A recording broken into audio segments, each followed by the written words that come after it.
Viola Nakitende yazzeemu oluyimba lwa Chelsea yimirirawo. Abantu bangi bavuddeyo nga bagamba oluyimba olwo lwabwe. Buli omu ne bamuwuliriza. Eyakasembayo ye mukyala bamuyita Zani Lady C. Yakuba akayimba kabayita Ndoowa. Omukyala oyo yafuluma eggwanga. Olunaku olwajjo yawulidde enteekateeka nga bwe yabadde n'atubuulira. N'atuweereza akatambi kano akasobodde okuba ate kasaasaanidde emitimbagano ng'agamba munnange akayimba ako kange. Agamba ati akayimba Viola ke yazzeemu kake. Omukyala ono ye agamba atya. Atandikidde bw'ati ng'atunnyonnyola agamba nti oluyimba luno ulira. Hey, what's up, my people? It's me, your girls and Lady C. Yeah, and since you're in Los Angeles, California, kati ensonga endese mbadde njagala clarifying about a certain song that is doing rounds on TikTok. Oluyimba lubaluyita Chelsea yimirirawo. Okay, it goes like this. Chelsea yimirirawo, ombulire wakyonnumya, bulijjo nentumya nga nkwagala nkufumbirwe tukola maka. Yes, that is my song. Segera waliwo abantu abalutambuza nensanze nga balutambuza ku TikTok. Njagala kusooka kubeebaza. Emboozi tebankadde, you did a great job, thank you so much. Ndabyeko n'abantu abalala ku mikutu nga mulutambuza bannayuganda mulutambuza nnyo bannange oluyimba lwo si lwa kakati. I recorded that song in 1999. That was at the beginning of my music career. Okay, nenduteekayo nalo recording yawa Kasiwukira, mwami omugenzi Kasiwukira. Producer gwe nalukana naye baali bamuyita Tim Kizito. Tim Kizito went missing here in the US.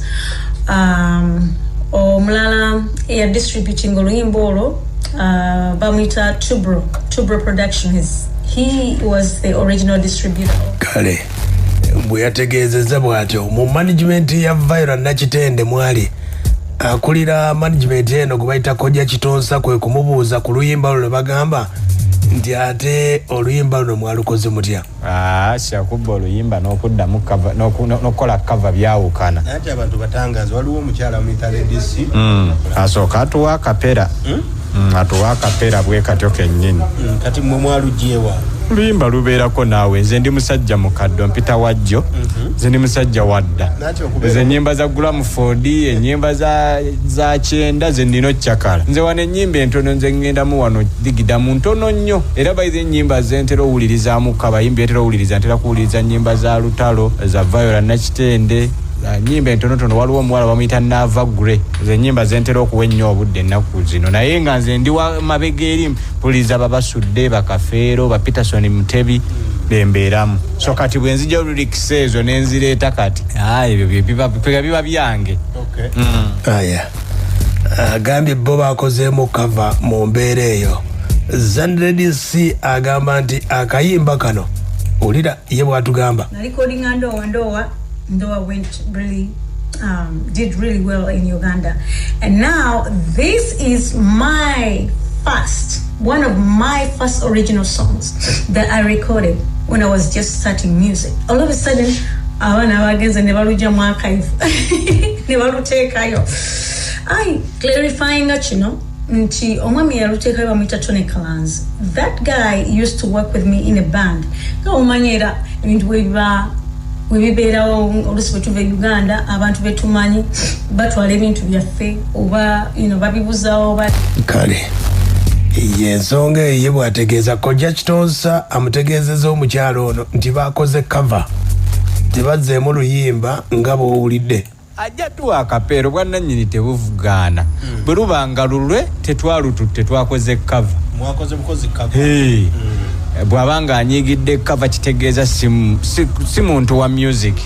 Omuntu ali music bwe bajjayo oluyimba lwo ne balukola cover tosanyuka na busanyu noga nti abantu balina interest ena kwemabega kawo twakola cover ya Nkwesize eya Sophie ena nga mwaye yayimbye bulungi Viola. So kati ate gwo ngambe nti gwatonyize bunyizi. Kale ye Kojja Kitonsa amanaginga Viola Nakitende gwe bagamba nti akayimba kano yakabye yategeezezza just yakoze cover. Omukyala Lady C bamuyita Zani Lady C ye bwagamba. By the way, naona olupya kati olugenda okufuluma baluyita Komao. Okay, that's the new song that is about to come out. Komao. Inambadde nsaba mupenge attention ku nyimba zange, following mwe bali kusharinga. Ekintu ekirala kyenjagala okuputtinga out there waliwo omuyimbi nyawo bakungambye simanyi bakuyita erinnya lye bamuyita Viola Nachitende. Viola Nachitende, you probably did not know the right owner of this song called Charles Mirirao. I am the right owner of that song. I have the rights to it. I own that song. Oriali publishing or publishings without my permission, and you went and recorded that song without my permission. So, wali bado nonyako ensonga zino tusolvinga ulide mkwano nonyako tuzisolvinge kubanga tekiwa kirungi kiba kikyamu. That is infringement. Okay, that's infringement. Yeah, nonyako ekyo natu ye mukyalo oyo naye ayisirizaawo akaka okutegeeza nti alinawo akayimba akapye naye mu nsonga eyo. Kitegeeza naye oluyimba luno Charles lumukomezaawo. Abantu badde tebamumanyi, ategeeza nti n'ennyimba empya ayina nnyingi nnyo. Viola Nachitende tumufunyeeko n'atubuulira, atunnyonnyodde bw'ati. Agamba just cover ebintu byabadde bitya. Bayiza olimba nakoze bukozi cover. Ate cover omuntu taginyigira, tosobola kunyiga olwokuba akoze olimba lwo cover. Kiringa omwana bw'anaavaayo n'akola katosiimuula cover. Nze sobola kumunyigira kubanga cover ekkirizibwa okola, okkirizibwa ogikola. Olimba sabbi erudde mukwano. Bwe mba mwanyize nti nakoze cover, nsaba musonyiwe siriddamu kukola cover. Naye ate era ennyimba ennungi nja kuddamu zikole cover. Charles Mirirao ombulire lwaki onnomya bulijjo netumya nga nkwagala nkufumbire tukola amaka. Tata ne mama bandekawo nasigala bwomu bwanamunigina we mama gwe tata webaze sembere eno ompumuza omwoyo. Aya ye Viola bwategeezezza oyo agamba nti oluyimba lulwe yeetonze. Kati ekirala aba ayagala ki?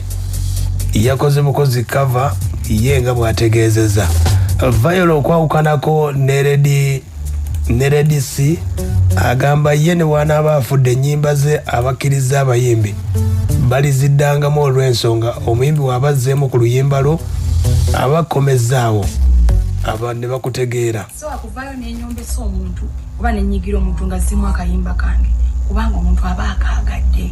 Your inspiration inspiring abantu abalala okukola music omulungi, okukola ennyimba ennungi. Kiringaza bwe naafa kati okuba kati emyaka nga 5 omwana adda nakola katosiimuula mbanga azuukidde. So kintu kirungi bannange si kibi. Era nze mbagamba amazima, nze bwe ndiba nvudde mu bulamu bw'ensi eno omuntu oli free okuddamu oluyimba lwange ate tebakuvunaananga olw'okubazeemu oluyimba lwa Viola Nachitende. Oba onyambyeko okuzuukuka. Yes. Yensonga nno bweyimiridde bwetyo ye mukyala Zani Lady C bw'agamba nti oluyimba lulwe olwa Charles.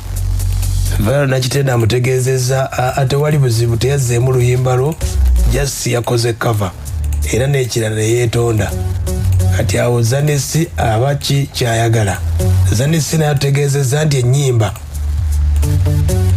naye ayina ennyimba empya abadde bamunoonya ne Charles emuyambyeko okuba ate ng'akomawo. Ensonga bwe ziyimiridde bwe zityo ku luyimba olwo